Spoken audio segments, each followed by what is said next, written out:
আজ শুক্রবার ২৬শে চৈত্র ২০২৬ সালের ১০ই এপ্রিল মেষ রাশি মেষ লগ্ন এরিস সাইনের জাতক জাতিকাদের আজকের দিনটি কিন্তু মধ্যম প্রকৃতির অতিবাহিত হবে।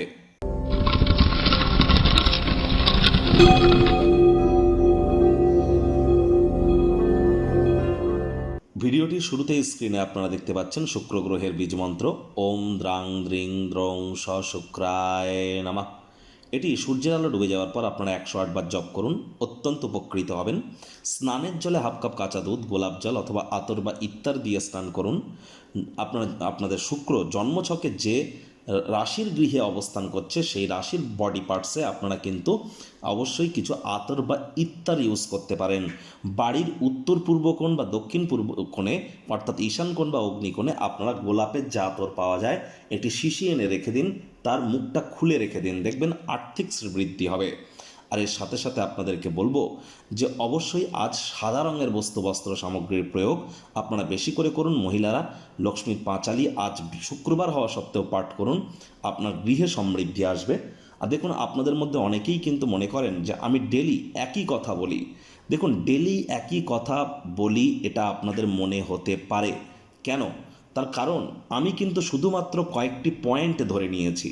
দেখুন, আজ আমি আলোচনা করব আপনাদের স্বাস্থ্য কেমন যাবে, আপনাদের আর্থিক দিকটা কেমন থাকবে, চাকরির জায়গাটা, ব্যবসার জায়গাটা, রাজনীতির জায়গাটা, আপনাদের পারিবারিক জায়গাটা, আপনাদের প্রেমের জায়গাটা, আপনাদের দাম্পত্য জীবন, আপনাদের সন্তান সন্ততি। তাহলে এই কয়েকটি জিনিস নিয়েই তো আমি প্রতিদিন আলোচনা করি, যার জন্য রিপিটেটিভ মনে হতেই পারে যে একই কথা প্রতিদিন বলছি। এই কয়েকটি জিনিস ধরে ধরে আমি বলি যে এই কয়েকটি ক্ষেত্রে আজকের দিনে কোথায় কোথায় ভালো ফল পাবেন, কোথায় কোথায় খারাপ ফল পাবেন, যার জন্য রিপিটেটিভ মনে হতে পারে। কিন্তু প্রতিদিন শুনবেন আমি প্রতিদিন আপনাদের একই কথা বলছি না যে আজ আর্থিক পরিস্থিতি ভালো থাকবে। আজ ভালো থাকবে বলছি তো কাল খারাপ থাকবে বলছি, কোনো দিন বলছি মধ্যম প্রকৃতির থাকবে। বিভিন্ন দিন কিন্তু কথা বিভিন্ন ধরনের আমি বলে থাকি, তবে যেহেতু পয়েন্ট টপিক একই তার জন্য রিপিটেটিভ মনে হতে পারে। ভাগ্য মিটার আজ আপনাদের বলছে 7/10। ভাগ্য আপনাদের অনুকূলেই থাকবে। অর্থ এবং কর্ম এই দুই ব্যাপারেই আপনাদেরকে একটু সাবধানতা অবলম্বন করেই চলতে হবে। কায়িক পরিশ্রম হলেও শরীর মনে সতেজতা এবং তরতাজাই আপনারা অনুভব করবেন। দীর্ঘদিনের পুরনো রোগশোক থেকেও আজ মুক্তি প্রাপ্তি করতে পারেন, পরিত্রাণ প্রাপ্তি করতে পারেন।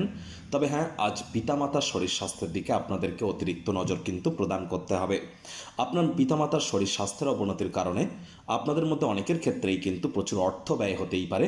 তবে এখানে আর্থিক অবস্থার অবনতি হলেও সম্পর্কগুলি কিন্তু আরও শক্তিশালী হবে। আজ নতুন উদ্যোগ পরিকল্পনা নির্মাণ কার্যকে পিছিয়ে দিন। চাকরিজীবী যারা আছেন তাদের অফিসে কম কথা বলে কাজ বেশি করতে হবে। প্রতিযোগিতা কিন্তু তীব্র হতে চলেছে, কম্পিটিশন বাড়তে চলেছে, যার কারণে কর্মের সময়সূচি ধকলসাধ্য হবে। আজ আপনার কাছের মানুষজন আপনার কাছে আসার চেষ্টা করবে।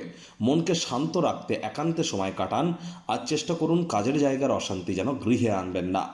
রাজনীতিবিদ যারা আছেন জনসংযোগ বৃদ্ধি করুন। হার্ডওয়ার্ক, কঠোর কায়িক পরিশ্রমের কোনো বিকল্প কিন্তু নেই। শর্টকাট অবলম্বন করে খুব বেশি দূর এগোতে পারবেন না।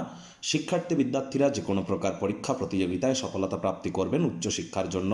যারা বিদেশ যাত্রার কথা ভাবছিলেন ভাগ্যদেবীও আজ আপনাদের পক্ষেই আছেন। সন্তান সন্ততি থেকে থাকলে তারাও তাদের কৃতিত্বের দ্বারা আপনাদেরকে গর্বিত অনুভব করাবে। হাউস ওয়াইফদের জন্য দিনটি এক প্রকার বেশ। প্রেমিক প্রেমিকা, স্বামী স্ত্রী দিনটিকে যতটা সম্ভব রোম্যান্টিক করে তোলা যায় সেই প্রচেষ্টাই আপনাদের জারি রাখা উচিত।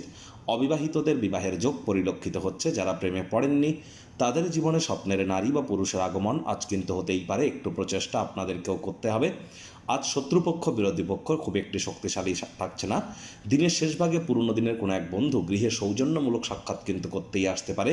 গৃহের পরিবেশ শান্তিপূর্ণ, নির্ঝঞ্ঝাটি কিন্তু পরিগণিত হচ্ছে।